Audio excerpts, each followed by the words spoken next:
Are you looking for something that feels new but has higher miles so it fits into your budget? Well, then you might be in the market for a used Expedition. That's right behind me today, I got a 2019 Ford Expedition with 165,000 miles. The last Expedition I reviewed, we ruled a bust. Or is this one gonna suffer the same fate? Today we're gonna take a walk around, we're gonna go over the common problems, and we're gonna decide if it's a buy or a bust. First things first, for our walk around, you can tell we are in a different location than usual. I'm on vacation in Florida, but found this Expedition with the right amount of mileage for a review, so we're gonna check it out. With that being said, it's a little windy and I don't have mics, so we're gonna do our best, but I always liked the styling on these. I thought they did a really good job. As we walk around the outside, I would say the number one issue I see on these higher option ones is the steps. The steps do not like to power retract after a little bit of time, especially if you're up in the Northeast where there's some salt and snow and nasty stuff that gets in them. Definitely a problem. They'll just kind of stick down, motors go bad, hinges, they gotta be greased and stuff. Just kind of a problem. These ones so far have worked good, but I know it's had a few issues with it in the past. Now, as you can see, the paint shines really nicely on this. It looks good. Some corrosion issues are a problem with these. This is a Southern vehicle, so there's not going to be any frame rust or anything like that, but you can get some corrosion. The last generation of Expeditions definitely had an issue with this. These have some, but not nearly as common as what the prior generation of Expedition, had corrosion issues. But you do still have to look out for a little bit of frame rust issues, but these are kind of too new for us to really know the extent of it at this point. But overall, pretty solid. You'll see some oxidation of the headlights and things like that where they've been sitting out in the sun, but this one looks really nice.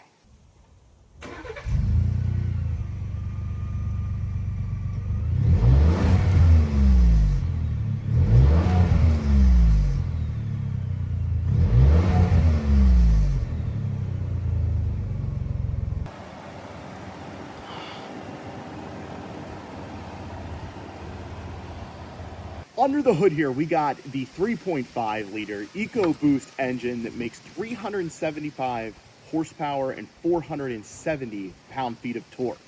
Now, those power numbers are great and get these things moving with no issues.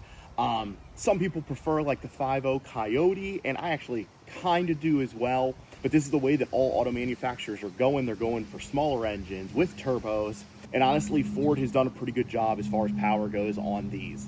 Now, when the 3.5 Ecoboost engine came out, I was not a fan of it. In fact, I ruled the F-150 that I had that was a few years older a bust. But I gotta hand it to Ford that they do improve it with every generation, and they have made them significantly better. They had a lot of problems with cam phasers, turbos, oil leaks, oil usage, different problems, and largely those problems are gone. Now, all of them can crop up on this engine. They could have some cam phasers. If you start it up and you hear some knocking, that's a good sign that you have some problems in there, and that's a very expensive repair. So I would definitely check that out. I would check if there's no major oil leaks. Honestly, I'd probably take it to a mechanic to really look over, but the problems are not nearly as prevalent as they used to be. That being said, Ford uses the Ecoboost name on a lot of different vehicles for a lot of different engine sizes, and right now this is the only one that I like and think that they've actually improved to a point that it's a pretty respectable engine. Now, one of the more common check engine lights and oil consumption issues is the PCV valve. Not expensive to replace, not a concern. Now, one of the things I should mention about this engine is this model is a late 2019 model. Some of the early 2019 models and prior generations had more of these issues, especially with timing chain, cam phasers, even turbos. But the later 2019, they made some updates and they're far more reliable. Now, this has made it to the 10-speed automatic transmission that Chevy and Ford developed together. And the problem with the Ford ones is they tend to clunk and shift weird. There's been software updates. I've talked about it several times on the channel. Sometimes the software updates fix it, sometimes they don't, sometimes a fluid flush might fix it, but there's nothing rock solid that I can just say, yeah, that'll fix your hard shifts. It's usually downshifting, and it kind of wants to throw you through the seat, or just shift a little bit weird. They're not a terrible transmission. The failure rates aren't that high or anything like that I think it's going to leave you sitting alongside the road, but they do shift weird. Now, hopefully my pale white legs aren't too distracting, but we are in the interior now of the Expedition. I always thought that Ford did a pretty good job on these interiors, especially on the higher option ones. This one is. However, with 165 on it, I actually was surprised about the wear and the tear. The leather, the armrest vinyl, things like that have not held up super well on this. Now, this is a people hauler. It's going to be used for families, kids, different stuff like that. But this actually seems like a little bit more excessive for that amount of miles. I will say, as far as actual function and things like that, it's up to you whether you like the truck style interior. These are basically right out of the F-150 trucks. For like the suburban moms out there, they may not like a truck style interior, but everything is soft to the touch in the higher trim. Some of the lower trims are all plastic, but this one is loaded up. It has nice, stitched dash, all of those things. Feels nice. As far as actual problems, I still don't love even their updated software for their infotainment system. It's okay. It's much better than the previous older Ford vehicles, but it can still be glitchy, like the backup camera won't come on or it'll freeze up and just have some odd behavior. One of the most prevalent issues, though, is sunroof. You almost have to just not use the sunroof in these. The slides and stuff all dry out. They got to stay greased, but it's just like not a reliable system at all. And sunroofs can fail, be stuck open, whatever, the tracks break.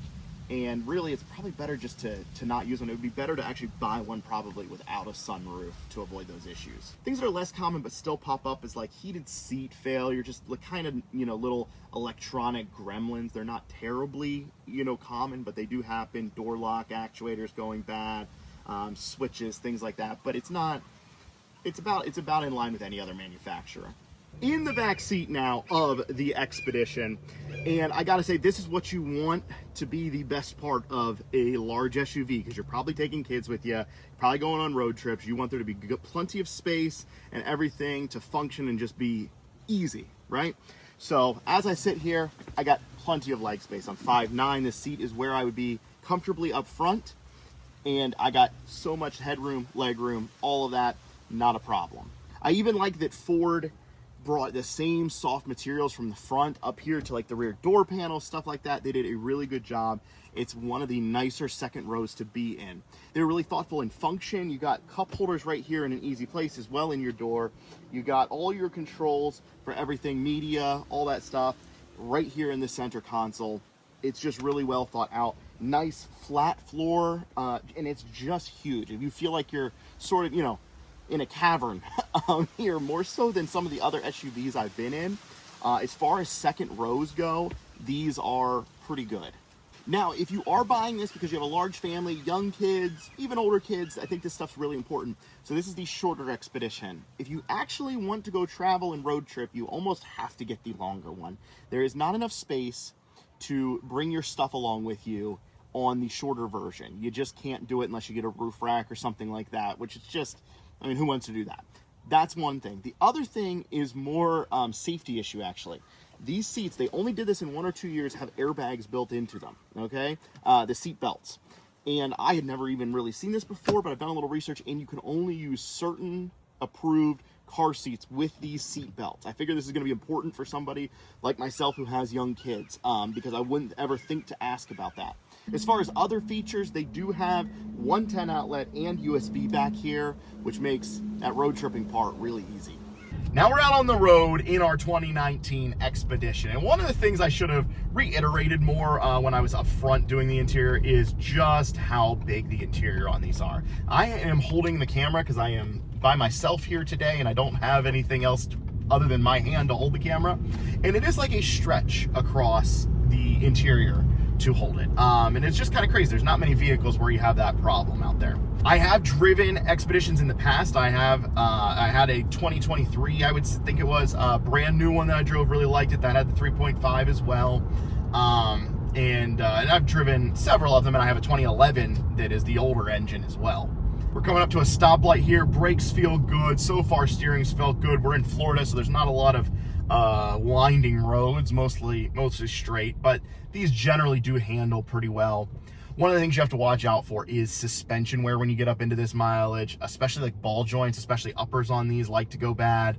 Wheel bearings are another popular thing to go bad on these. Neither of those things are terribly expensive. I wouldn't be super concerned about it, but it is something you want to look at. All right. Now I'm going to try to hold the camera here, but we are going to get on it a little bit.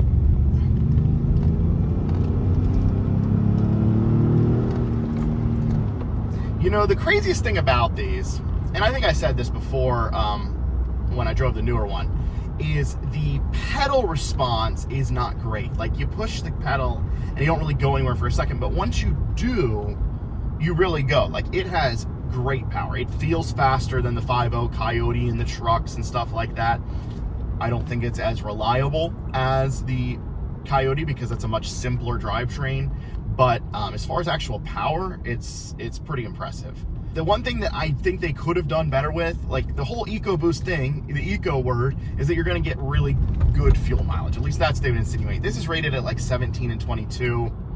That's not impressive to me for a newer SUV. And I just, if you're going to have a complicated engine setup, you should at least be like impressed by the fuel mileage. It's not terrible, but it's not much better than anybody else, or even the V8 options in the trucks. While we're sitting at a red light here, I think one thing that is important to mention, this does have auto start stop. All the Fords of this generation do. It sucks. It's in a lot of vehicles. I'm not really hating on Ford, just as I'm sitting here and my AC quits while you're in Florida, makes me think about how much I dislike it. The check engine light, I forgot to mention, is on in this, and it's on for catalytic converters. It comes on, it goes out, they said. So it's not anything that really affects the running. It could someday. If you noticed it missing, something like that, you could definitely, or just running a little rough, probably those catalytic converters are getting clogged. And catalytic converters aren't the end of the world. Most vehicles will have them fail at some point during its lifespan. I think 165 is a little early for that, in my opinion, but it also could be something oil consumption wise where it's burning a little bit or something like that. So that's something I would look into before I would purchase one of these.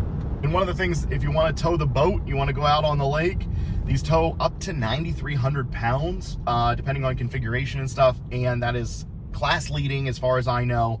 An insane amount. I would never want to tow that much with these, but you theoretically could.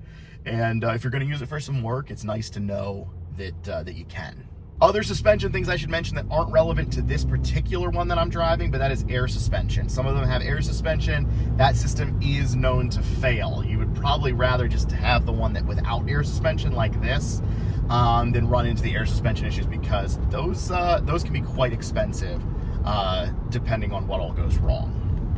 Overall, my thoughts are these drive really, really well. Just like the F-150s, Ford did a lot of suspension stuff to make them run and drive just really smoothly. They soak up the bumps. I don't have any clunks in the suspension, anything like that.